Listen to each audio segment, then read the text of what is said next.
మందిని ముంచి సంపాదించిన సొమ్ము బీఆర్ఎస్ దగ్గర చాలా ఉందని, మున్సిపల్ ఎన్నికల్లో కేసీఆర్ డబ్బులు ఇస్తే తీసుకొని ఓటు మాత్రం కాంగ్రెస్ కు వేయాలన్నారు సీఎం రేవంత్ రెడ్డి. మిర్యాలగూడ సభలో మాట్లాడిన సీఎం మాజీ సీఎం కేసీఆర్ టార్గెట్ గా తీవ్ర విమర్శలు చేశారు. ఫోన్ ట్యాపింగ్ చేసి ఆలుమొగళ్ల మాటలు విన్నోడు జాతిపితనా అని ప్రశ్నించారు. కేసీఆర్ కు నోటీసులు ఇస్తే తెలంగాణకే ఇచ్చినట్లని అంటున్న బీఆర్ఎస్ నేతలు కేసీఆర్ ఆస్తులను తెలంగాణ ప్రజలకు ఇస్తారా అని ప్రశ్నించారు. తెలంగాణ కోసం సర్వం కోల్పోయిన జయశంకర్ అసలైన జాతిపిత అన్నారు రేవంత్. నల్గొండ మీద విషం చిమ్ముతున్న బీఆర్ఎస్ వాళ్ళకు, ఎస్ఎల్బీసీ కట్టనోనికి, రేషన్ కార్డు ఇవ్వనోడికి, సన్న బియ్యం పంచనోడికి, ఆడబిడ్డలకు ఆర్టీసీలో ఉచిత ప్రయాణం ఇవ్వనోడికి ఇవాళ మిమ్మల్ని ఓటు అడిగే హక్కు ఉందా?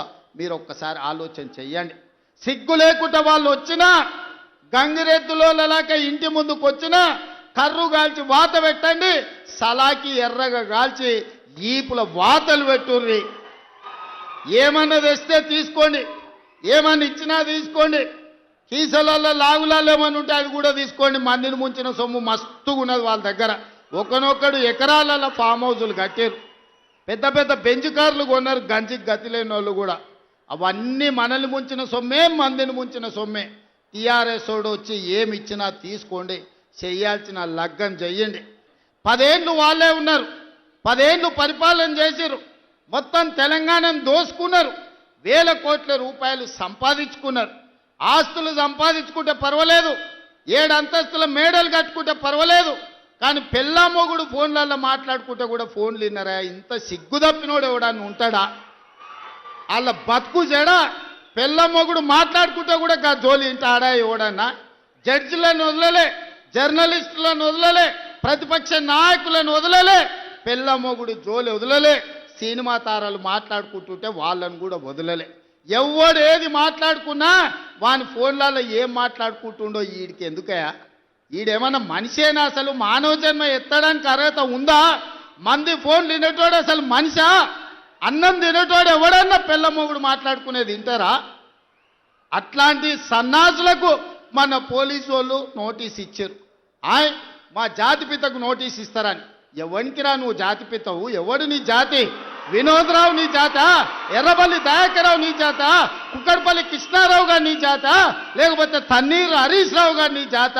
నీ జాతికి పిత ఉండొచ్చు, మాకు మా నల్గొండకో లేకపోతే మా పాలమూరుకు నీ జాతితో ఏం పని? నీ జాతి ఏంది? నీ నీతేంది? నీలాంటోడు జాతి పితయి పెళ్ళ మొగుడు జోలి పెట్టుకుంటే కూడా ఫోన్ లేనే సన్నాసి నువ్వు జాతి పితవంటే ఎవడన్నా ఉంటే ఆత్మహత్య చేసుకుంటాడు, బాయిలో దుంకి చచ్చిపోతారు. సిగ్గుతోని తల వంచుకోవాలి. ఇట్లాంటి ఘోరమైన క్రూరమైన నేరాలు చేస్తే పోలీసు వాళ్ళు పట్టుకొచ్చినట్టు వానికి ముఖానికి ముసుగు తొడిగి కండ్ల కాడికి ఇట్లా పొక్కలు పెట్టి పట్టుకుతారు. ఆయన ముఖం మందికి చూపియొద్దాడు. మన పోలీసు వాళ్ళు పిలిచినప్పుడు హరీష్ రావును, కేటీఆర్ని అందరినీ ముఖానికి ముసుగు తొడిగి పట్టుకొచ్చేది ఉండే, లేకపోతే ముఖానికి మసి ఊసి పట్టుకొచ్చి పోలీసుల ముందర పెట్టేది ఉండే. పోలీసు వాళ్ళు మంచోళ్ళు కాబట్టి ఏమనలేదు. మా జాతిపితకు నోటీస్ ఇస్తావా? మా జాతిపితకు నోటీస్ ఇస్తే తెలంగాణ సమాజానికి అంత ఇచ్చినట్టే అంటాడు. అట్లనే అనుకుందాం. ఒకవేళ మీకు నోటీస్ ఇస్తే తెలంగాణ సమాజానికి ఇచ్చినట్టే అంటున్నావు కదా, మరి నీ జన్వాడలో ఉన్న ఫామ్ హౌస్ మా తెలంగాణ ప్రజలదా? నీకు నోటీస్ ఇస్తే మరి తెలంగాణ అందరికి ఇచ్చినట్టయితే నీకున్న ఎర్రవల్లి ఫామ్ హౌస్ తెలంగాణ సమాజం అందరికి ఇస్తావా? జన్వాడలో నీకున్న ఫామ్ హౌస్ అందరికి ఇస్తావా? మొయినాబాద్లో హరీష్ రావుకున్న ఫామ్ హౌస్లో అందరినీ రాణిస్తావా? మీ టీవీలు మీ పేపర్లు మాకు ఇస్తావా? వేల కోట్ల రూపాయలు తెలంగాణను కొల్లగొట్టిన దాంట్లో తెలంగాణ నిరుద్యోగులకు ఏమని ఇస్తావా? ఎమ్మెల్యేలు, ఎమ్మెల్సీలు, రాజ్యసభలు, లోక్సభలు, మంత్రులు, ముఖ్యమంత్రి అన్ని మీరే తీసుకున్నావు. తెలంగాణ సమాజానికి ఇచ్చినవా? ఒక్క శ్రీకాంతాచారి తెలంగాణ కోసం ప్రాణత్యాగం చేస్తే శంకరమ్మ ఎక్కడుందో కూడా తెలియదు వాళ్ళ తల్లికి. కనీసం మొట్టమొదట తెలంగాణ కోసం ప్రాణత్యాగం చేసుకున్న శ్రీకాంతాచారి తల్లి కూడా చిన్న బాధ్యత ఇవ్వకపోతివే. జాతిపిత అంటే ఎవరయ్యా అంటే తెలంగాణ కోసం సర్వం త్యాగం చేసిన ప్రొఫెసర్ జయశంకర్ జాతిపిత అవుతాడు. లేకపోతే ఆంధ్రప్రదేశ్లో పార్టీ చచ్చిపోయినా, తెలంగాణలో అధికారం కోల్పోయినా, కేంద్రంలో ప్రభుత్వం పోయినా పర్వాలేదు అని తెలంగాణ రాష్ట్రం ఇచ్చిన సోనియమ్మ తెలంగాణ తల్లి అయితే తప్ప నీలాంటి దోపిడీదారుడు దొంగ లుచ్చ నువ్వెట్లా జాతిపితమవుతావని నేను అడగదలుచుకున్న మిర్యాలగూడ నుంచి. సిగ్గులేని మాటలు మాట్లాడతారు. ఇవాళ చేసిన తప్పులకు తల వంచుకొని ముక్కు నేలకు రాయాలి. తెలంగాణ సమాజం ముందల తెలంగాణ సమాజాన్ని క్షమాపణ అడగాలే తప్ప ఇవాళ ఇంకా సిగ్గులేని మాటలు మాట్లాడుకుంటా బీఆర్ఎస్ హయాంలో ఫోన్ ట్యాపింగ్ చేశారన్నారు కేంద్ర మంత్రి కిషన్ రెడ్డి. సొంత పార్టీ ఎంపీల ఫోన్లు కూడా కేసీఆర్ ట్యాప్ చేశారని తెలిపారు. నోటీసులు ఇచ్చి విచారణ చేస్తున్నారు, కానీ ఒక్కరిపై కూడా చర్యలు తీసుకోలేదన్నారు. ఈ కేసులో డీఎస్పీని సీఐగా డిమోట్ చేశారని తెలిపారు. కేసీఆర్ రేవంత్ మధ్య ఒప్పందాలు కుదిరాయని, అందుకే చర్యలు తీసుకోవడం లేదని ఆరోపించారు కిషన్ రెడ్డి.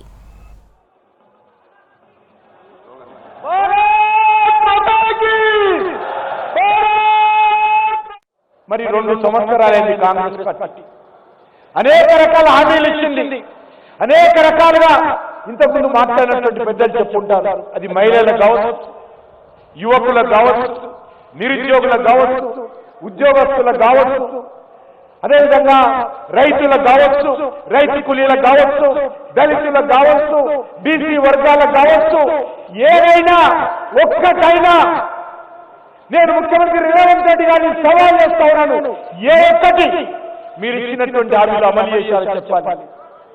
కాబట్టి ఒక ఫ్రీ బస్సు తప్ప ఈ రోజు తెలంగాణలో రేవంత్ రెడ్డి ప్రభుత్వము, కాంగ్రెస్ పార్టీ ప్రభుత్వము, రాహుల్ గాంధీ ప్రభుత్వము ఒక్క హామీ అమలు చేయలేదు. అనేక రకాలుగా గతంలో బీఆర్ఎస్ పార్టీ అధికారం ఉన్నప్పుడు ఈరోజు మహబూబ్నగర్కు అన్యాయం చేసింది. మాటలు కోటలు దాటాయి, పనులు పాలమూరు జిల్లాకు రామని సందర్భంగా మనం చేస్తా ఉన్నాను. పాలమూరు ప్రజలకు ఒక్క పరిహారం మేలు జరగదని మనం చేస్తా ఉన్నాను. ఆయన నేను 25 పేపర్ చూసిన ఆయన చాలా గొప్ప పని చేసేసి ఆయన ఇదే పాలమూరు మీటింగ్లకు వెళ్ళినా, కొడంగల్ మీటింగ్కి వెళ్ళినా, వనపర్తి మీటింగ్కి వెళ్ళినా, వరంగల్ మీటింగ్కి ఏం చెప్పేవాడు? కేసీఆర్ హయాంలో బీఆర్ఎస్ పార్టీ అనేక రకాల అవినీతికి పాల్పడింది, అక్రమాలకు పాల్పడింది. నేను ముఖ్యమంత్రి అయితే వీళ్ళందరూ కూడా చెంచలు కూడా జైల్లో, చల్లపల్లి జైల్లో ఉంటారని చెప్పాడు. కేసీఆర్ కు రాహుల్ గాంధీకి ఒప్పందాలు కుదిరిపోయినాయి. కేసీఆర్ కు రాహుల్ గాంధీకి ఒప్పందాలు కుదిరిపోయినాయి. వీళ్ళ మీద చర్యలు తీసుకోడు. ఈరోజు కాంగ్రెస్ పార్టీ పరిస్థితి ఎదుర్కొందంటే వీళ్ళిద్దరు కూడా దొడ్డే వీళ్ళు మాట్లాడుతున్నారు. కాంగ్రెస్ పార్టీ బీఆర్ఎస్ పార్టీ ఎత్తుందంటే మా ప్రభుత్వం కొట్టినట్టు చేస్తుంది, నువ్వు ఏడ్చినట్టు చెయ్యి. మేము కొట్టేది లేదు, నువ్వు ఏడ్చేది లేదు, మీ మీద చర్యలు తీసుకునేది లేదు. ఈ రకంగా కాంగ్రెస్ పార్టీ వ్యవహారం ఉంది, ఈ రకంగా బీఆర్ఎస్ పార్టీ వ్యవహారం ఉంది. నేను అడుగుతా ఉన్నాను, ఎంత దుర్మార్గంగా, మరి ఏ రకంగా ఈరోజు ఒక పేపర్లో చూసుంటారు మీరు, ఒక డిఎస్పీ పోలీస్ అధికారిని ఫోన్ ట్యాపింగ్ చేసినందుకు సిఐగా డిమోషన్ చేశారు. రేవంత్ వచ్చిన తర్వాత ఇదొక్కటి జరిగింది. ఇదొక్కటే ఏం చేశాడంటే ఒక డిఎస్పీని సిఐగా డిమోషన్ చేశాడు. ఎంత దుర్మార్గంగా రోజు బీఆర్ఎస్ పార్టీ వివరించిందో మనకు తెలుసు. భార్య భర్తలు ఫోన్ మాట్లాడుకుంటే ఆ రోజు కేసీఆర్ ప్రభుత్వం ఫోన్ ట్యాపింగ్ చేసి విన్నది. ఆ రోజు సినిమా హీరోయిన్స్ ఎవరితో మాట్లాడుతున్నారో ఫోన్ ట్యాపింగ్ చేసి విన్నారు. వాళ్ళు ఏ రకంగా పారిశ్రామికవేత్తలు, వ్యాపారస్తులు మాట్లాడుకుంటున్నారో వాళ్ళ ఫోన్లను కూడా కేసీఆర్ ప్రభుత్వం విన్నది. విలేకరులు ఏం మాట్లాడుతున్నారో విలేకరుల ఫోన్లు ట్యాగ్ చేశారు. ఏ రకంగా మీడియా మేనేజ్మెంట్ మాట్లాడుతున్నారో వాళ్ళ ఫోన్లు ట్యాగ్ చేశారు. సొంత పార్టీ బీఆర్ఎస్ ఎంపీలు, బీఆర్ఎస్ ఎమ్మెల్యేలు, బీఆర్ఎస్ మంత్రులు ఎవరెవరు మాట్లాడుతున్నారో కేసీఆర్ కుటుంబం విన్నది. పోలీస్ అధికారులు ఎవరితో ఏం మాట్లాడుతున్నారో కేసీఆర్ ఫోన్లు విన్నాడు. ఆ రోజు భారతీయ జనతా పార్టీ నాయకులు ఎవరితో ఏం మాట్లాడుతున్నారో విన్నారు. అది దుబ్బాక్ ఎలక్షన్స్ కావచ్చు, హుజరాబాద్ ఎలక్షన్స్ కావచ్చు, ముడుగోడు ఎలక్షన్స్ కావచ్చు, జిహెచ్ఎంసీ ఎలక్షన్స్ కావచ్చు. ఆ రోజు బీఆర్ఎస్ ప్రభుత్వము అక్రమంగా, చట్ట వ్యతిరేకంగా పౌర హక్కులను కాలరాస్తూ కేసీఆర్ ప్రభుత్వము మా ఫోన్లను విన్నది. చివరకు మా పార్టీ ఆఫీసులో, మన పార్టీ ఆఫీసులో పనిచేసేటువంటి క్లర్క్, బీజేపీ స్టేట్ ఆఫీస్ లో పనిచేసేటువంటి క్లర్క్ ఫోన్ కూడా కేసీఆర్ దుర్మార్గంగా మరి చట్టాన్ని ఉల్లంఘించి మరి అధికారాన్ని దుర్వినియోగం చేసి ఫోన్ మిర్చి రేటు అమాంతం పెరిగింది. పంట దిగుబడి తగ్గినా మార్కెట్ ధరలు బంగారంతో పోటీ పడుతుంది. మార్కెట్లో ఎప్పుడూ రైతులు ఊహించని విధంగా రికార్డు స్థాయిలో ధరలు పలుకుతున్నాయి. మిర్చిని మార్కెట్కు తీసుకొచ్చిన మొదట్లోనే ఒకేసారి రేటు పెరగడంతో సంతోషం వ్యక్తం చేస్తున్నారు రైతులు.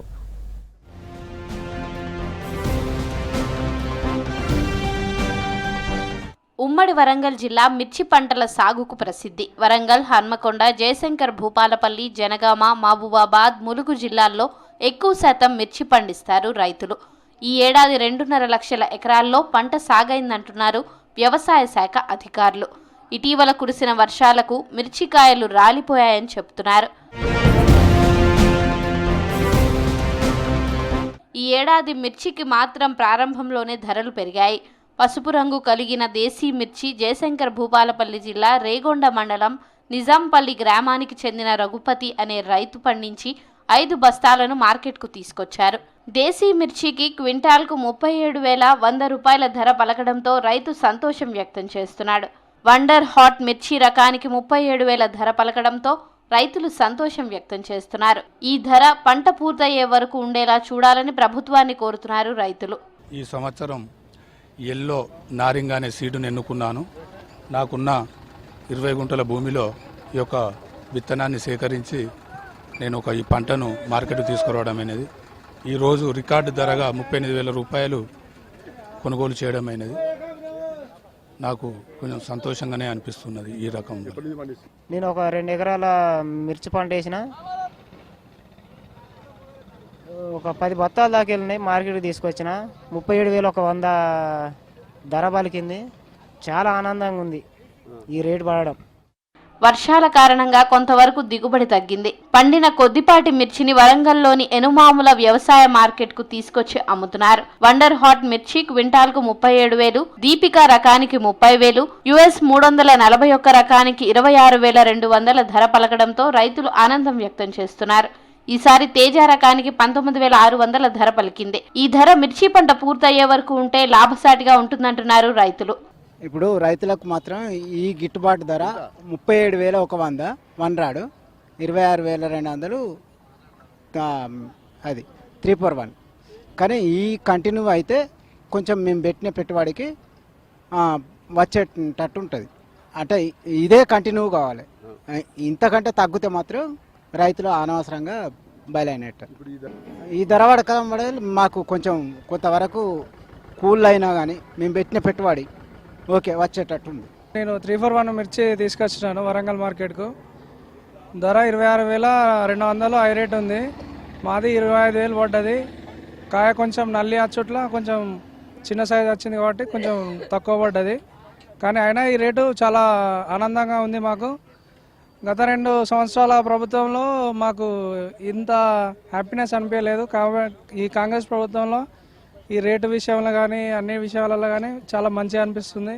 ఎనుమాముల వ్యవసాయ మార్కెట్కు మిర్చి బస్తాలు 10,000 వరకు మాత్రమే వచ్చాయంటున్నారు మార్కెట్ సెక్రటరీ మల్లేశం. వివిధ రకాల మిర్చి బస్తాలు రైతులు తీసుకొచ్చారన్నారు. అందులో వండర్ హాట్ రకంకు మంచి ధర లభిస్తుందని చెప్పారు. ఈ ధర నిలకడగా ఉంటే రైతులు పడిన కష్టానికి మంచి ఫలితం దక్కుతుందన్నారు. గత సంవత్సరంతో పోల్చుకున్నట్లయితే రేట్ల విషయంలో ఈసారి ఆశాజనకంగా ఉంది. ఒక 20 నుంచి 30% రేట్లు బాగా పెరిగినాయండి. అదేవిధంగా వండర్ హాట్ అనేది అలా హైయెస్ట్ రేటు ఈ సంవత్సరానికి. గతంలో 2022లో 39,000 రూపాయలు పలకంగా ఈరోజు మాత్రం ఇక్కడ మనకు 37,100 రూపాయలు పలికింది. అదేవిధంగా ఇప్పుడు తేజ మిర్చి కానీ, వండర్ హాట్ కానీ, 341 కానీ, తర్వాతకి ఎల్లో మిర్చి కానీ, US 34 అంటే అన్నీ కూడా గత సంవత్సరంతో పోల్చుకుంటే చాలా వరకు మెరుగ్గా ఉంది. ఎప్పుడూ లేని విధంగా మిర్చికి మార్కెట్లో రికార్డు స్థాయిలో ధర పలకడం పట్ల రైతులు ఆనందానికి అవధులు లేవు. ఈ రేటు నిలకడగా ఉండేలా చూడాలని కోరుకుంటున్నారు మిర్చి రైతులు. కేసీఆర్ తెలంగాణను అప్పుల రాష్ట్రంగా మార్చారన్నారు మంత్రి వివేక్ వెంకటస్వామి. కేవలం 3 నియోజకవర్గాలను మాత్రమే అభివృద్ధి చేశారన్నారు. బీఆర్ఎస్ చేసిన అప్పులకు కాంగ్రెస్ సర్కార్ ప్రతి నెల 5,000 కోట్ల మిత్తి కడుతుందన్నారు. బీఆర్ఎస్ పార్టీ అకౌంట్లో 900 కోట్ల డబ్బులు ఉన్నాయని ఆరోపించారు. వాటిపై పూర్తి విచారణ చేయాలని సీఎం రేవంత్ రెడ్డికి కోరినట్టు తెలిపారు. మెదక్ జిల్లా నర్సాపూర్లో మున్సిపల్ ఎన్నికల ప్రచారంలో భాగంగా పార్టీ కార్యాలయంలో కౌన్సిలర్లతో కార్యకర్తలతో సమావేశమయ్యారు మంత్రి. ఆ రోజే అనుకున్నా, లేదు నర్సాపూర్లో గెలిచే అవకాశాలు కాంగ్రెస్ పార్టీకి మంచిగా ఉన్నాయి, మనం ఎట్లా గెలుస్తామని చెప్పి అనుకున్నాం. ఇక్కడ ఈ మెదక్ డిస్ట్రిక్ట్లో మన పార్టీని ఇంకా బలోపేతం చేయాలి. ఇంత మంచి కార్యక్రమాలు, స్కీములు మన కాంగ్రెస్ పార్టీ ఏదైతే తీసుకుందో అది మనం ప్రజల దగ్గర తీసుకెళ్ళాలి. ఇదే జోష్ ఉండాలమ్మా, ఇదే జోష్ ఉండాలి. ఎందుకంటే మేము అన్ని మున్సిపాలిటీలో ఈ రాష్ట్రాన్ని అప్పుల రాష్ట్రం చేసిండు కేసీఆర్, అవునా కదా? మేమందరం కూడా, మీరందరూ కూడా ఉద్యమంలో టీఆర్ఎస్ పార్టీకి అప్పుడు ఏమైనా పైసలు ఉండేనా? మనమే మన పైసలు, సొంత పైసలు ఖర్చు పెట్టుకొని తెలంగాణ కోసం కొట్లాడినాం. ఇప్పుడు వాళ్ళు 10 సంవత్సరాలు అధికారంలో ఉండే, 10 సంవత్సరాలలో ఒక చిన్న పార్టీ తెలంగాణ పార్టీ, దానికి ఈరోజు 900 కోట్ల రూపాయలు డిపాజిట్లు ఉన్నాయి. అంటే ఎక్కడి నుంచి వచ్చినాయి 900 కోట్ల రూపాయలు? ఎవరి 900 కోట్ల రూపాయలు చెప్పండి అమ్మా? ప్రజల పైసలు, అవునా కదా? ఆ పెద్ద పెద్ద ప్రాజెక్టులు, కాళేశ్వరము, ఇవన్నీ ప్రాజెక్టులు కట్టి కమిషన్లు దోచుకున్నారు. కమిషన్ల కోసం ఈ పెద్ద పెద్ద ప్రాజెక్టులు పెట్టిండ్రు. మన టౌన్లో చూస్తే సీసీ రోడ్లు సరిగా లేవు, నాలీలు సరిగా లేవు, మంచినీటి పథకం సరిగా లేదు. కానీ ఈరోజు 900 కోట్ల రూపాయలు టీఆర్ఎస్ పార్టీలు ఉన్నది. వాళ్ళ సొంత ఆస్తులు, కొడుకు, తండ్రి, అల్లుడు, ఇంకెవరున్నారు వాళ్ళ దగ్గర, సంతోష్ రావు, అందరూ వేలాది కోట్ల రూపాయలు. వారికి సిటీల హైదరాబాద్ నగరం దగ్గరనే ఒక 20,000 ఎకరాలు ఉన్నాయి వాళ్ళకు. మనకేమో డబుల్ బెడ్రూమ్ ఇల్లు ఇయ్యలే. ఆయన తండ్రి కేసీఆర్, కేటీఆర్, హరీష్ రావు, కవిత 100 ఎకరాలలో ఫామ్ హౌస్లు ఉన్నాయి. అది ఎవరి పైసలు? అవన్నీ కూడా మనయే కావా? అయితే మీరు పకడ్బందీగా ప్రజలకు చెప్పి ఈ టీఆర్ఎస్ పార్టీ వస్తుంది, వారికి గెలిపిస్తే ఏం వచ్చేది లేదు, పోయేది లేదు. ఎందుకంటే 3 సంవత్సరాలు ఎవరున్నారు సత్తాలా? కాంగ్రెస్ పార్టీ ఉంది. నిజంగా అభివృద్ధి కావాలి, పనులు కావాలంటే కాంగ్రెస్ పార్టీయే చేయగలుగుతుంది. సో మా నాయకులు ఉన్నారు ఇక్కడ, నేను ఇన్ఛార్జ్ మంత్రిగా మీ అందరికీ కూడా భరోసా ఇస్తున్నా.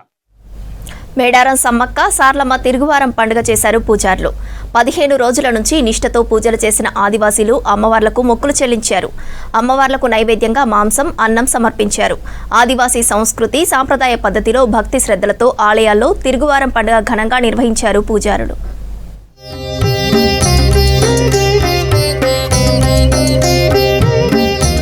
మేడారం సమ్మక్క సారలమ్మ జాతర జనవరి 28 నుంచి 31 వరకు ఘనంగా జరిగింది. జాతరకు ముందు మండమెలిగే పండుగను మొదలుకొని తిరుగువారం పండుగ వరకు 15 రోజుల పాటు ఊరు కట్టడిలో ఉంటుందన్నారు పూజారులు. మొదటి బుధవారం మండమెలిగే పండుగతో పూజలు మొదలు చేశామన్నారు పూజారులు. తల్లుల గుర్తులు, వస్తువులను శుభ్రం చేసి గుడి మెలిగే పండుగను నిర్వహిస్తామని చెప్పారు. గుడి మెలిగే రోజు పూజారుల కుటుంబాలు అడవికి వెళ్లి కొత్త కొంక పోరుక, కొత్త గుంజలు, కొత్త పాల పరుక, కొత్త కోపిరి, గుట్టగడ్డి తెచ్చి గుడిని శుద్ధి చేసి అడవి నుంచి తెచ్చిన వస్తువులతో తల్లి కొలువైన మందిరాన్ని అలంకరించారు.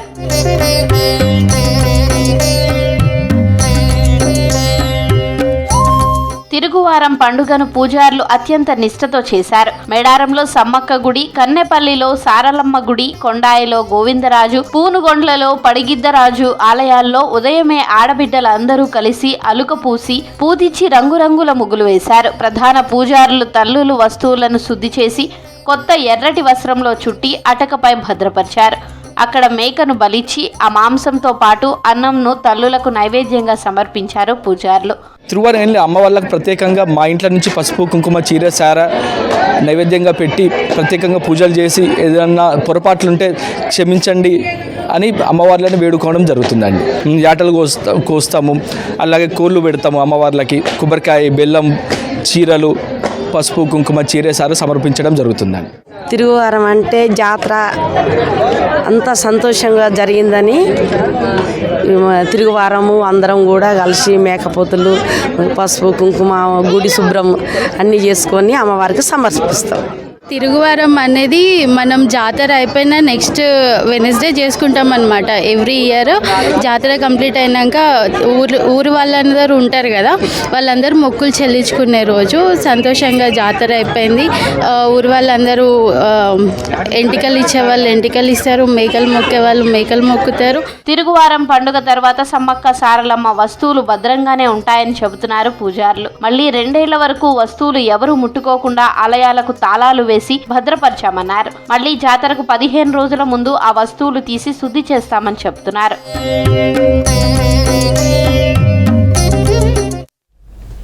పసుపు మార్కెట్ను దళారులు శాసిస్తున్నారు. పసుపు బోర్డు వస్తే ధరలు పెరుగుతాయని, పెరగకపోయినా తగ్గకుండా ఉంటాయని జగిత్యాల జిల్లాలోని పసుపు రైతులు ఆశించారు. 2 ఏళ్లుగా బోర్డు వచ్చినా రేట్లను మాత్రం మధ్యవర్తులే కంట్రోల్ చేస్తున్నారు. రైతుల నుంచి తక్కువ ధరకు కొనుగోలు చేస్తున్నారు. దళారుల నుంచి పసుపు బోర్డు తమను ఆదుకోవాలని డిమాండ్ చేస్తున్నారు.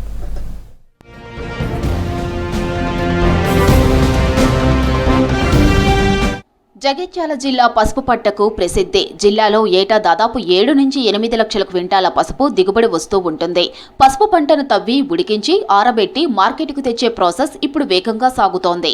మరో 15 రోజుల్లో వేలాది టన్నుల పసుపు మార్కెట్కు రానుంది. మార్కెట్కు రేటును తగ్గించేస్తున్నారు. ఇదంతా పథకం ప్రకారం జరుగుతోందని రైతులు ఆరోపిస్తున్నారు.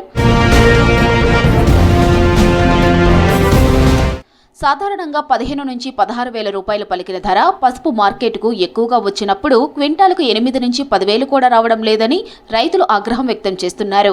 గత వారం రోజులుగా జరుగుతున్న మార్కెట్లో ధరల పరిస్థితి కూడా ఇలాగే కనిపిస్తోంది. మెట్పల్లిలో పసుపు కొనుగోలు ప్రారంభం కాగా స్థానిక వ్యాపారులు ఈనాం ద్వారా కాకుండా వాళ్లే వేలం పాటు పాడి కేవలం క్వింటాలకు 13,000 కొనుగోలు చేశారు. పసుపును బాంచి ఆరబెట్టుకొని మీ యొక్క పసుపుకు మంచి రేటు రావాలంటే బయట మంచిగా ఎండిన తర్వాత గోల కానీ క్యాడి కానీ చూర కానీ ఆరబెట్టుకొని మార్కెట్ యార్డ్కు తీసుకొస్తే మంచి మద్దతు ధర పలుకుతుంది. కావున ఇట్టి విషయాన్ని రైతులందరూ గమనించి మార్కెట్ కమిటీ మెట్పల్లి దగ్గరికి మంచిగా రావాలని కోరుకుంటున్నాం. పసుపు మార్కెట్లో దళారీలు రాజ్యమేలుతున్నారన్న ఆరోపణలు ఎప్పటి నుంచో వినిపిస్తున్నాయి. రైతుల నుంచి తక్కువ ధరకు కొని ధరలు పెరిగిన తరువాత భారీ లాభాలు ఆర్జిస్తున్నారు. కానీ ఈ లాభంలో రైతులకు దక్కేదేమీ లేదు. నిజానికి పసుపు బోర్డు ధరల నియంత్రణలో పూర్తి స్థాయిలో విఫలమవుతోందని రైతులు ఆవేదన వ్యక్తం చేస్తున్నారు. రైతుల కష్టార్జితం దళారీల జేబుల్లోకి వెళ్తుంటే నియంత్రణ వ్యవస్థ నిమ్మకు నీరెత్తినట్లు వ్యవహరిస్తోంది. ప్రతి సంవత్సరము రేటు తగ్గుతుంది. ఇక ఒకళ్ళు పసుపు గిట్టుబాటు ధర లేదనుకుంటా పెడతలేరు. కానీ మేమైతే తప్పుతలేము. కన్న తల్లి లేగా పసుపు ఒకసారి ఉండదు ఒకసారి పోతుందని కొద్దిగానో ఎక్కువనో తక్కువనో పెట్టుకుంటున్నాం. కానీ మాకు గిట్టుబాటు ధర ఉంటేనే మంచిగా పెడతాం. 3 ఎకరాల పంట పెట్టిన పసుపు పంట సగం కూడా దిగుబడి లేదు ఈసారి వర్షాల వల్ల. ఇది మళ్ళీ ఇప్పుడు 15,000 ఉన్నది అంటున్నారు. మేము పోయేసరికి ఇంకో 20 రోజులు టైం పట్టగలుగుతుంది. మేము పోయేసరికి మళ్ళీ దళారులు అది ఇది వేసి కథం మళ్ళీ పసుపు ధరలు దించేస్తారు. 9-10 అంటారు. మాకు పసుపు బోర్డు అంటా ఉన్నారు. ఇప్పటికీ గత 4-5 సంవత్సరాల నుంచి పసుపు బోర్డు వచ్చిందంటారు. ఇప్పటికీ ఇంకా పసుపు బోర్డు ఇది కాలేదు. దీన్ని పసుపు బోర్డు పట్టించుకొని ఖచ్చితంగా మా రైతులకు మేలు చేయాలని కోరుకుంటున్నాం. పసుపును ఎక్కువగా జగిత్యాల, నిజామాబాద్ జిల్లాలో పండిస్తారు. పసుపు బోర్డు వచ్చినా ధరలు ఆశించిన మేరకు ఉండటం లేదని వాపోతున్నారు రైతులు. వరి, మొక్కజొన్న పంటలైతే కేవలం 4 నెలల్లోపే చేతికి వస్తుంది. కానీ పసుపు దీర్ఘకాలిక పంట. దాదాపు 9 నుంచి 10 నెలల పంట భూమిలోనే ఉంటుంది. దీంతో లక్షల్లో పెట్టుబడి పెట్టాల్సి వస్తుందని చెబుతున్నారు రైతులు. 3 ఎకరాలు పసుపు పంట పెట్టినాను. ఆ పంటలో ఇప్పుడు 15,000 రూపాయలు ధర ఉంటుంది. మేము తీసుకెళ్లే వరకల్లా దళారులు 10,000, 8,000 చేస్తారు. మళ్ళీ మాది అయిపోయాక మళ్ళా పెంచుతారు. అట్లా మేము బాగా నష్టపోతున్నాము. అంతా ప్రభుత్వం అంతా ఆదుకోవాలి. పంట చేతికి వచ్చేసరికి పంట మార్కెట్కి పోయేసరికి తక్కువ 8,000 కూడా కనీసం ఉండే పరిస్థితి ఉండలేదు. ఇప్పుడు ప్రస్తుతం చూసుకున్నట్టయితే 15-16,000 పసుపు రేటు ఉంది. ఇది కనీసము ఇది ఇట్లా ఉంటేనే రైతులకు కనీసం ఖర్చులు వెళ్తాయి. మొన్న అకాల వర్షం పడి పూర్తిగా రైతులు మొత్తము పసుపు నాశనం అయింది. ఇట్లా ప్రతి సంవత్సరం ఇదే జరుగుతుంది తప్ప రైతులకు అయింది లేదు. కనీసం పసుపు బోర్డు వచ్చినందుకు శాశ్వత పరిష్కారం 15-16,000 ఖచ్చితంగా ఉండాలా. ఉంటేనే రైతుకు గిట్టుబాటు అవుతుంది. సాధారణంగా జూన్, జూలై నెలలలో సాగు చేసిన పంటను సంక్రాంతి తర్వాత నుంచి తవ్వి ఉడకబెట్టి మార్కెట్కు తరలిస్తున్నారు రైతులు. 2024లో ఓపెన్ మార్కెట్లో క్వింటాల్ పసుపు 17,000 నుంచి 18,000 ధర పలకగా ఇప్పుడు కేవలం 13,000 ఆరంభంలో చాలా తక్కువ ధర పలకడంతో రైతులు నష్టంతోనే అమ్ముకోవాల్సి వచ్చింది. పసుపు బోర్డు వచ్చింది కాబట్టి కనీసం 20,000 దాకా ధర వస్తుందని ఆశలు పెట్టుకుని దాదాపు 45,000 ఎకరాల్లో పసుపు పంట సాగు చేసిన రైతులకు నిరాశే మిగిలింది. పెట్టుబడుల కోసం ఇతర ఖర్చులకు డబ్బులు కావాలంటే పంటను వెంటనే అమ్ముకోవాల్సిన పరిస్థితులు ఉంటాయి. రైతుల అవసరాలను అవకాశంగా మలుచుకొని దళారులు ఇష్టారైతేన పసుపు ధరను తగ్గించేస్తున్నారన్న ఆరోపణలు ఉన్నాయి. ఒక్కటే రేటు పెట్టిందంటే అదే ఇప్పుడు 15,000 రేటు ఉన్నది కాబట్టి ఆ రేటు కాడికి వెళ్ళి ఇంకా గుద్ద మాకు మీదికి పెంచేటట్టు ఉంటే మేము రైతులం బతకగలుగుతాం. లేకుంటే సిప్పబట్టుకొని తిరిగే లెక్కలేమయ్యా రైతులది అందరిది. ఎక్కడైనా ప్రపంచంలో రైతే ఎక్కడైనా నష్టపోతుండు. ఈ రైతులకు మీరు కొంచెం మేలు చేసి ఇదే రేటు 15,000 మీద ఉండేటట్టు కొంచెం చూడండి దయచేసి. పసుపు సౌభాగ్యానికి సిరి సంపదలకు చిహ్నంగా భావిస్తారు. పసుపు పండించే రైతులు ఆ పంటను కూడా అంతే పవిత్రంగా పండిస్తారు. కనీసం చెప్పులు కూడా ధరించకుండా చేనుల్లో పనిచేస్తారు. కానీ పసుపు రైతుల కష్టం ఒక దీర్ఘకాల సమస్యగా మారింది. న్యాయమైన ధర కోసం పోరాడుతున్న మార్కెట్ వ్యవస్థ, దళారీల ఆధిపత్యం వారి ఆశలపై నీళ్లు చల్లుతూనే ఉన్నాయి. పసుపు రైతులకు న్యాయం జరగాలంటే పసుపు బోర్డు, ప్రభుత్వం, మార్కెట్ నియంత్రణ వ్యవస్థలు కలిసి పనిచేయవలసిన అవసరం ఎంతో ఉంది.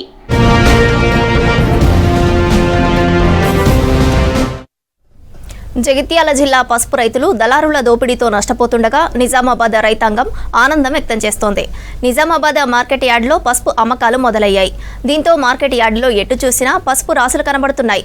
ఈ సంవత్సరం మంచి దిగుబడి రావడంతో రైతుల్లో ఆనందం వ్యక్తమవుతోంది.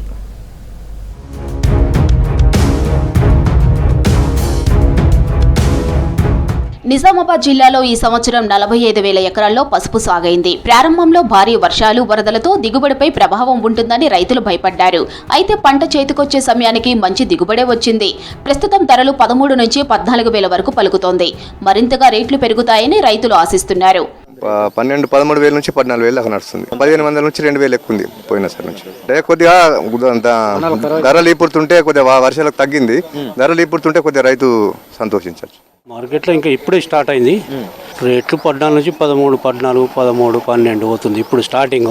మరి పెరుగుతుందా దిగుతుందా ఎవరికి తెలియదు. నిజామాబాద్ లో రైతులు ఇప్పుడిప్పుడే పసుపు దుంపలను భూమిలోంచి తవ్వి బాయిలర్ లో వేసి పాలిష్ చేసి అమ్మకానికి సిద్ధం చేస్తున్నారు. పూర్తిగా మార్కెట్ కు తరలించే నాటికి ధరలు మరింత పెరుగుతాయని ఆశిస్తున్నారు రైతులు. మాకు ఈసారి పసుపు ధర అనుకున్న రేటు ఉన్నది. మాకు ఒక 2 ఎకరాలకు మాకు ఎంతో దిగుబడి ధర మంచిగానే ఉన్నది. ఈ ధరనే ఉండాలా. దీన్ని మళ్ళీ దిగుబడి అటు ఇటు చేసి మీరు కుమ్మక్కాయ చేసుడు వేయద్దు. ఈసారి పంట మాకు అనుకూల పసుపు మంచిగా దిగుబడి పంట మంచిగా నచ్చింది. రైతులకు మంచిగా ఈ మాత్రము ఈ ధరలు ఉండాలా. పంట దిగుబడి ఎక్కువనే ఉన్నది. రేటు కూడా చాలా బాగుంది. కానీ ఇదే రేటు స్టార్టింగ్ నుంచి ఎండింగ్ దాకా ప్రతి రైతుకు ఇదే గిట్టుబాటు ధర వచ్చేటట్లు ఉండాలా. ధర కూడా ఎక్కువ పలకడం వలన రైతులు కొంచెం సంతోషకరంగా ఉన్నారు. పంట గిట్టుబాటు ధరను ఇలాగే ప్రభుత్వం కొనసాగించాలని, ఎలాంటి క్రయ విక్రయాలకు కుమ్మక్కు కాకుండా మార్కెట్ యార్డులో దళారుల చేతిలో చిక్కకుండా ప్రభుత్వం ఇదే ధరను మొదటి నుంచి చివరి దశ వరకు ఇలాగే కొనసాగించి రైతులందరినీ ఆదుకోవాలని మేము కోరుతున్నాం. 9 నుంచి 10 నెలల పాటు కష్టం చేసి పండించిన పంట చేతికి రావడంతో పసుపు రైతులు సంతోషం వ్యక్తం చేస్తున్నారు. కాంగ్రెస్ మళ్లీ గెలిస్తే నిజామాబాద్ మున్సిపాలిటీ ఎప్పటికీ అభివృద్ధి కాదన్నారు ఎంపీ అరవింద్. 17 ఏళ్లుగా పార్టీ ట్యాక్స్ కట్టని కాంగ్రెస్ మేయర్ అభ్యర్థి రాత్రికి రాత్రే 8 కోట్లు ఎలా కట్టారని ప్రశ్నించారు. కాంగ్రెస్ గెలిస్తే నిజామాబాద్ కార్పొరేషన్ను దోచుకుంటారంటున్న అరవింద్తో Rajinikanth face to face. Property tax అంశం వివాదాస్పదం అవుతుంది. దీనిపై బీజేపీ చాలా సీరియస్గా స్పందిస్తుంది. కాంగ్రెస్ అభ్యర్థిగా పోటీ చేస్తున్న 19వ డివిజన్ అభ్యర్థి ఒకేసారి 8 కోట్ల రూపాయల పెద్ద మొత్తం ఆస్తి బకాయిలు చెల్లించడం వివాదాస్పదం అవుతుంది. సో దీని మీద ఎంపీ అరవింద్ ఏం చెప్తారు? మాట్లాడే అంశాన్ని మాట్లాడి మిగతా విషయాలు తీసుకునే ప్రయత్నం చేద్దాం. సార్ చెప్పండి, ఒకేసారి 8 కోట్ల బకాయి చెల్లించడం ఎట్లా చూస్తారు సార్? బీజేపీ ఎట్లా చూస్తుంది? That is BJP effect. 17 సంవత్సరాలు 8 కోట్ల 16 లక్షలు కట్టనోడితోటి బీజేపీ 17 గంటలలో కక్కిచ్చింది. మీకు ఏ ప్రజలనైతే ఓటు అడుగుతుండ్రో ఆ ప్రజల్ని మీరు 17 సంవత్సరాల నుంచి మోసం చేస్తుండ్రు. ఇది నేను చెప్తలేను, మీ ప్రాపర్టీ ట్యాక్స్ రికార్డు చెప్తుంది. మీకు ఇవాళ ఒకటేసారి మీకు మేయర్ కావాలని, మీరు ఎలక్షన్ నిలబడాలని, మున్సిపాలిటీకి వెళ్ళి నో డ్యూ సర్టిఫికేట్ రావాలని 8 కోట్ల 16 లక్షలు ఎట్లా కట్టినావు? నీకు లంక బిందెలు వెళ్ళినాయా? నీకు బంపర్ లాటరీ కలిగిందా? అంటే దీన్ని బట్టి నీ పైసలు లెక్క కట్టలే, లేదా నష్టంలలో కట్టకుండా కాదు. ఇది పైసలు ఉంచుకొని బాజాప్తా ప్రజల్ని మోసం చేసాడు అన్నట్టు. ఇప్పుడు మేయర్ కావాలి, గద్దెనెక్కాలి, నిలువు దోపిడీ, బహిరంగ దోపిడీ చేయాలి. 8 కోట్లు ఎందుకు కట్టినావు, ఏం డీల్ మాట్లాడుకున్నావు, ఏ నైతికతతోటి పోయి నువ్వు 19వ వార్డులో నువ్వు ఓట్లు అడుగుతారు?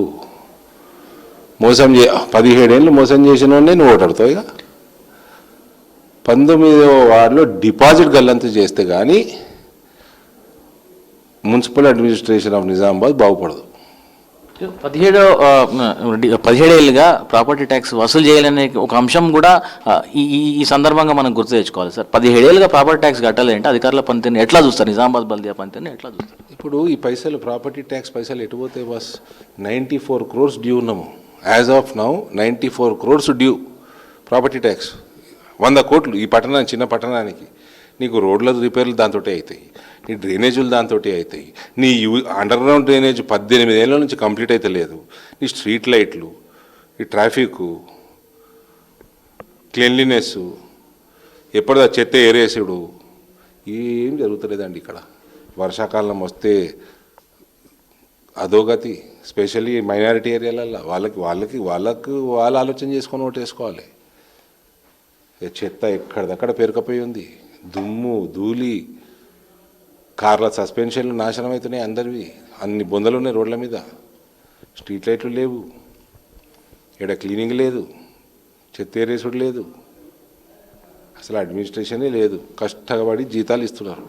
లాస్ట్ ఎలక్షన్స్లో త్రుటిలో చేజారిన మేయర్ పదవి ఈసారి ఎట్టి పసలు దక్కించుకుంటామని మీరు పదే చెప్తున్నారు సార్. సో ఈ అంశంలో, ఈ ప్రాసెస్లో ఈ ప్రాపర్టీ ట్యాక్స్ అనేది మీకు ఒక వెపన్గా పనిచేస్తుందా? ఎంత డ్యూ ఉన్నది ఒక తీస్తే ఇలా మేయర్ క్యాండిడేట్ 4 పేజీలు వెళ్ళింది ప్రింట్. 17 ఏళ్ళ నుంచి కట్టిన ఎట్లా కట్టిండు ఒకటిసారి? ఎందుకు కట్టిండు? మళ్ళీ దోపిడీ చేసుకుందామని కట్టిండు కదా. బీజేపీకి ఎన్ని సీట్లు వస్తాయి సార్? ఏం చెప్తారు చివరిగా నిజామాబాద్ ప్రజలకు ఏం చెప్తారు? With the blessing of Indur people we will end up between 32 to 36 and we have ex officio 5 votes. Comfortably we will win municipal elections in Indur town. So రానున్న మున్సిపల్ ఎన్నికల్లో, కార్పొరేషన్ ఎన్నికల్లో కార్పొరేషన్పై బీజేపీ జెండా ఎగురుతుందని, ఈసారి మేయర్ ఖచ్చితంగా సాధించి తీర్చామనేటువంటి విషయాన్ని MP Arvind చెప్తున్నారు. మరోపక్క 19వ డివిజన్ అభ్యర్థిగా, 19వ డివిజన్ నుంచి కాంగ్రెస్ మేయర్ అభ్యర్థిగా పోటీ చేస్తున్న వ్యక్తి ఒకేసారి ఇంత మొత్తంలో డబ్బు ఎలా చెల్లించారు, ప్రాపర్టీ ట్యాక్స్ని ఎట్లా క్లియర్ చేశారు, 17 ఏళ్ళుగా పెండింగ్ ఉన్నటువంటి బకాయిల్ని ఒకేసారి చెల్లించడంలో అర్థం ఏంటి, కాంగ్రెస్ పార్టీ ఎట్లాంటి లోపాయికార ఒప్పందం చేసుకుంది, భవిష్యత్తులో వీళ్ళు అధికారంలోకి వస్తే ఏం చేయబోతున్నారు, ముందు ప్రజలకు జవాబు చెప్పిన తర్వాతనే ఎన్నికల్లో పోటీ చేయాలనేటువంటి విషయాన్ని అరవింద్ చెప్తున్నారు. కెమెరా పర్సన్ రాజేష్తో రజనీకాంత్, V6 న్యూస్, నిజామాబాద్. ప్రకృతి వ్యవసాయంతోనే అధిక దిగుబడి సాధ్యమని నిరూపిస్తున్నారు నల్గొండ జిల్లా రైతు. 13 సంవత్సరాలుగా గో ఆధారిత వ్యవసాయం చేస్తూ రైతులకు ఆదర్శంగా నిలుస్తున్నారు. తనకున్న 20 ఎకరాల పొలం national mission on natural farming పథకంలో భాగంగా అద్భుతమైన పంటను తీస్తూ అందరికీ ఆదర్శంగా నిలుస్తున్నారు.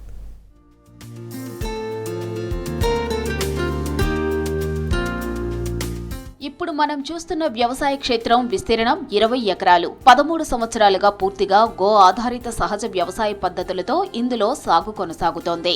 ఆవు పేడ, ఆవు మూత్రంతో సాగు చేస్తూ రసాయన ఎరువులకు పూర్తిగా దూరంగా ఉంటూ ఈ రైతు విజయవంతంగా పంటలు పండిస్తున్నారు.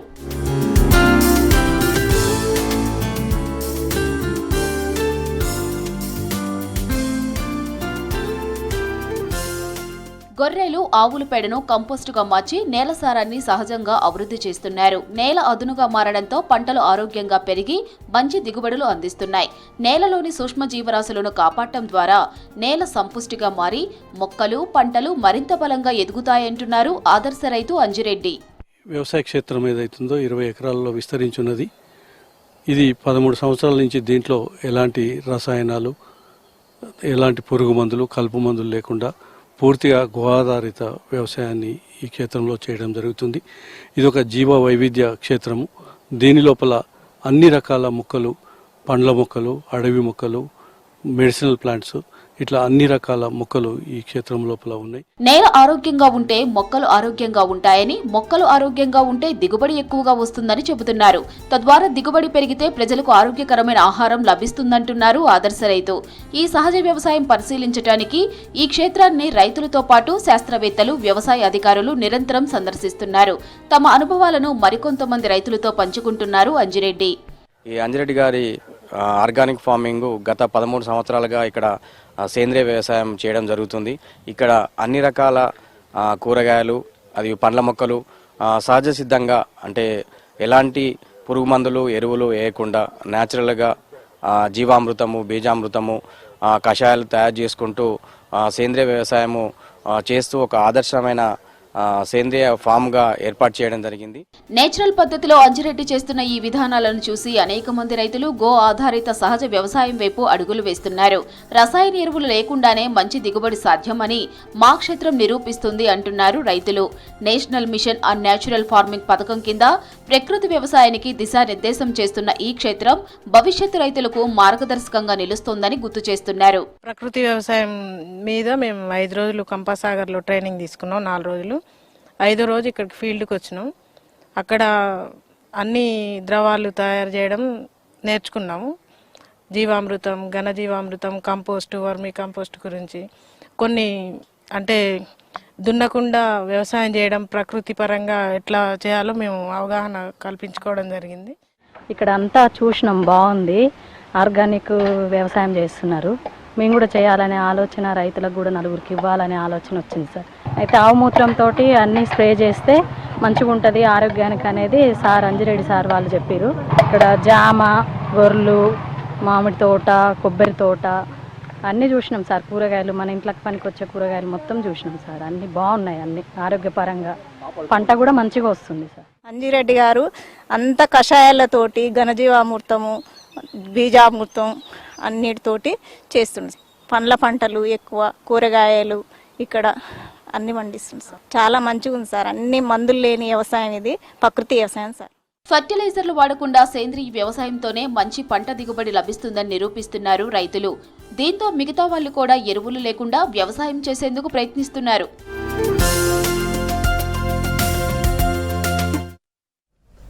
త్వరలోనే భూభారతిలో రిజిస్ట్రేషన్లకు యూనిక్ నెంబర్ కేటాయించనుంది సర్కార్. అందుకు సంబంధించిన ప్రతిపాదనలను సిద్ధం చేస్తోంది రెవెన్యూ శాఖ. పాత సర్వే నెంబర్లకు కాలం చెల్లినట్టే వాటి స్థానంలో యూనిక్ నెంబర్ రానుంది. రికార్డుల్లో ఉన్నది కాదు, గ్రౌండ్లో ఉన్నదే ప్రామాణికంగా భావించనుంది సర్కార్. క్షేత్రస్థాయి కొలతల ఆధారంగానే రిజిస్ట్రేషన్లు ఉండనున్నాయి.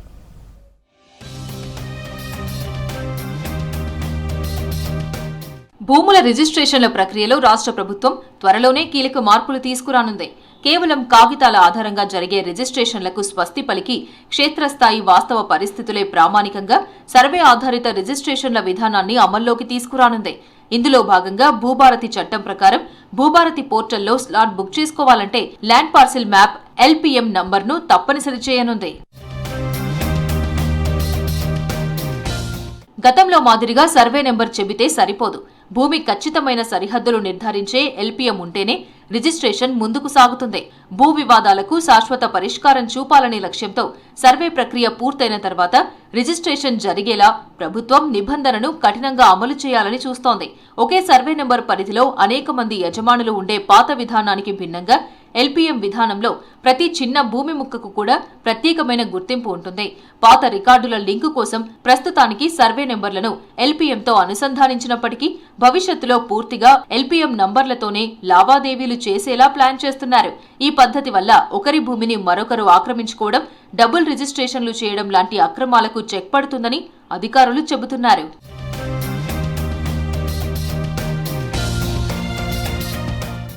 LPM ప్రకారం రికార్డుల ప్రక్షాళన జరగడమే కాకుండా లేని భూములను సృష్టించి అమ్మకాలు చేసే రిజిస్ట్రేషన్లు ఆగిపోతాయని అధికారులు స్పష్టం చేస్తున్నారు. ఈ సర్వే ప్రక్రియలో లోపాలు తలెత్తకుండా ప్రభుత్వం పటిష్టమైన యంత్రాంగాన్ని ఏర్పాటు చేసింది. మొదట లైసెన్స్ పొందిన ప్రైవేట్ సర్వేయర్లు క్షేత్రస్థాయికి వెళ్లి భూమిని కొలిచి ప్రాథమిక నివేదిక ఇస్తారు. తర్వాత ప్రభుత్వ మండల స్థాయి సర్వేయర్లు ఆ కొలతలను, సరిహద్దులను తనిఖీ చేసి ధృవీకరిస్తారు. రెవెన్యూ, సర్వే, రిజిస్ట్రేషన్ శాఖల మధ్య సమన్వయంతో రూపొందించిన ప్రత్యేక వర్క్ ఫ్లోతోనే ఈ ఫైల్ కదులుతుంది. ఇలా 2-3 దశల్లో జరిగే వడపోతతో భూమి కొలతల్లో ఖచ్చితత్వం ఉంటుంది. తప్పుడు సర్వే రిపోర్టులు ఇచ్చే అవకాశం లేకుండా అధికారులపై జవాబుదారీతనాన్ని పెంచుతూ ఈ కొత్త విధానాన్ని రూపొందించారు. రాష్ట్ర వ్యాప్తంగా 2.83 లక్షల భూ కమతాల ఖాతాలకు ఈ కొత్త పద్ధతిలో LPM నంబర్లను కేటాయించేందుకు రంగం సిద్ధమైంది. సర్వే నంబర్ల ఆధారంగా జరిగే రిజిస్ట్రేషన్లను ఎప్పటి నుంచి పూర్తిగా నిలిపివేయాలో నిర్ణయిస్తూ ప్రభుత్వం త్వరలోనే ఒక కటాఫ్ తేదీని ప్రకటించనుంది. గతంలోని అస్తవ్యస్త విధానాలకు స్వస్తి పలికి పారదర్శకమైన రిజిస్ట్రేషన్ల కోసమే ఈ మార్పులు చేస్తున్నట్లు చెబుతున్నారు అధికారులు. ఖమ్మంలో కబ్జాలు కామన్ అయిపోయాయి. పర్మిషన్స్ ఒకలా, పనులు ఇంకోలా ఉంటాయి. ఇక్కడి రియల్టర్ల దెబ్బకు సామాన్యుల భూములకు రక్షణ లేకుండా పోతోంది. ఖమ్మం టౌన్లో కబ్జాలపై కలెక్టరేట్కు ఫిర్యాదులు పెరుగుతున్నాయి. అయినా అధికారులు తీసుకునే చర్యలు అంతంత మాత్రంగానే ఉంటున్నాయి.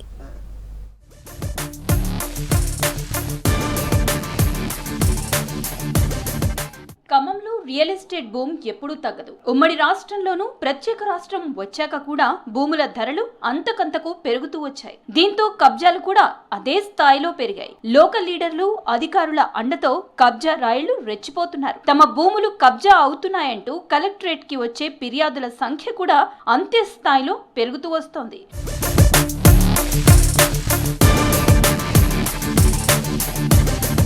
ఖమ్మం శివారు గ్రామాల్లో భూములకు బాగా డిమాండ్ ఉంది. దీంతో ఎక్కడికక్కడ వెంచర్లు వెలిశాయి. అయితే ఈ వెంచర్లలో చాలా వరకు రూల్స్ ని అతిక్రమించి చేస్తున్నారన్న ఆరోపణలు వినబడుతున్నాయి. కోయచిలక రెవెన్యూ గ్రామంలో ఇటీవల వేస్తున్న వెంచర్లపై కూడా కలెక్టర్ కు ఫిర్యాదులు వెళ్లాయి. ఖమ్మం ఇల్లందు ప్రధాన రహదారికి ఆనుకుని ఉన్న సర్వే నంబర్లు 357, 358, 359, 363, 364, 365, 366లో ఉన్న భూములను ఓ రియల్ ఎస్టేట్ సంస్థ డెవలప్మెంట్ కి తీసుకుంది. ఇందుకోసం కోయచిలక గ్రామ రెవెన్యూ భూమి, మంచుకొండ గ్రామ రెవెన్యూ సర్వే నెంబర్ల భూమికి వేర్వేరుగా టీఎల్సీ నెంబర్లు తీసుకున్నారు. కోయచిలక గ్రామానికి చెందిన సర్వే నెంబర్లు 174, 175 భూమికి సంబంధించి పొందిన టీఎల్పీలో ఖమ్మం ఇల్లందు రహదారిని ఫేసింగ్ చూపించి వెంచర్ వేశారు. అయితే అనుమతి పొందిన వెంచర్ కి ఉత్తరం వైపున ఉన్న అన్ని రోడ్లను క్లోజ్ చేసి కోయచిలక గ్రామ రెవెన్యూ సర్వే నెంబర్ 192కు చెందిన ప్రభుత్వ భూమిని ఆక్రమించి 60 అడుగుల వెడల్పుతో రోడ్డుని నిర్మాణించారని కలెక్టర్ కి ఫిర్యాదు చేశారు. ఇక్కడ మంచుకొండలో 357, 358, 366 సర్వే నెంబర్లలో నేను 22 ఎకరాలు లేఅవుట్ చేసుకున్నా. ఆ తర్వాత నా రోడ్లను అప్రోచ్ రోడ్డుగా చూపిస్తూ శ్రీనిధి అనే పేరుతోటి వాళ్ళు కూడా నా రోడ్లన్నింటినీ అప్రోచ్ రోడ్లు చూపించి అఫీషియల్గా ఇక్కడ వెంచర్ వేశారు. కానీ వీళ్ళు ఇప్పుడు ఏం చేశారంటే నా రోడ్లు అన్నీ బంద్ చేసి ఒక 20 అడుగులు 15 అడుగులు ఎత్తు నాది చీకటిగా చేసి ప్రభుత్వ భూమిని ఆక్రమించి ప్రభుత్వ భూమిలో నుంచి రోడ్డు వేశారు. కాబట్టి ఇప్పటికైనా కూడా ప్రభుత్వ భూములను ఆక్రమించిన వాళ్ళ నుంచి ఆ భూమిని రక్షించాలని. ఖమ్మం ఇల్లందు ప్రధాన రహదారి నుండి మంచుకొండ లేఅవుట్ కి నేరుగా రోడ్డు లేనప్పటికీ కోట్లాది రూపాయల విలువైన ప్రభుత్వ భూమిని ఆక్రమించి రోడ్డు వేశారు. ఇదే విషయంపై వెంచర్ యజమానిని అడిగితే బెదిరింపులకు పాల్పడుతున్నారని బాధితులు ఆరోపిస్తున్నారు. మా దాంట్లోంచి పర్మిషన్ తీసుకుంటున్నారు. ఇక్కడ నుంచి కనెక్టివిటీ రోడ్లు ఉంటాయని చెప్పడం జరిగింది ఆ రోజున. ఇక్కడ ఆల్రెడీ మేము కొనుక్కున్న కస్టమర్లకు మాకు ఆ వెంచర్ కూడా వస్తే మేము సెంటర్ అయితే బాగుంటుందని చెప్పి మేము అనుకున్నాము. కానీ వాళ్ళు గవర్నమెంట్ ల్యాండ్ని కబ్జా చేస్తూ ఇక్కడ నుంచి మేము కట్టుకున్న ప్రహరీ గోడలను కూల్చుకుంటూ వస్తున్నారండి. ఆల్రెడీ మా వెంచర్ ఓనర్ గారు ఎవరైతే ఉన్నారో వారు లెటర్ పూర్వకంగా ఇవ్వడం జరిగింది. వారు చాలామంది అధికారులు కూడా తెలియపరచడం జరిగింది. కానీ ఈ పరిస్థితి చూస్తే వారం రోజులైనా కానీ ఇలానే ఉంది పరిస్థితి. ప్రభుత్వ భూమిలో రోడ్డు వేసిన విషయం తమ దృష్టికి వచ్చిందంటున్నారు అధికారులు. ఆరోపణలకు సంబంధించి ఇప్పటికే సర్వే పూర్తయిందని, పూర్తి రిపోర్టు రాగానే చర్యలు తీసుకుంటామని అధికారులు చెప్తున్నారు. తొల్లూరు శ్రీనివాసరావు గారు అనేవారు ప్రభుత్వ భూమిని ఆక్రమించారన్నట్టుగా నా దగ్గరకు దరఖాస్తు తీసుకురావడం జరిగింది. అటు దరఖాస్తు మీద ఆర్ఏ గారు, సర్వేయర్ గారు ఇద్దరు ఫీల్డ్ మీదకి వెళ్ళి ఎంక్వైరీ చేశారు. వారు ఏదైతే ప్రభుత్వ భూమి ఆక్రమణకు గురైందని క్లెయిమ్ చేస్తున్నారో అది విలేజ్ బౌండరీగా ఉంది. అది ఆల్రెడీ ఫీల్డ్ మీద సర్వే జరిగింది. ఆ విలేజ్ బౌండరీ 192లో నుంచి గవర్నమెంట్ ల్యాండ్ పోతుందా లేదా అనేది నాకు రిపోర్ట్ రాగానే తక్షణ చర్యలు తీసుకుంటాం. దాని మీద కబ్జాల నుంచి ప్రభుత్వ భూములను కాపాడాలని స్థానికులు కోరుతున్నారు. బాధ్యులపై చర్యలు తీసుకోవాలని డిమాండ్ చేస్తున్నారు. ఇవి bulletin updates. Stay tuned V6 news.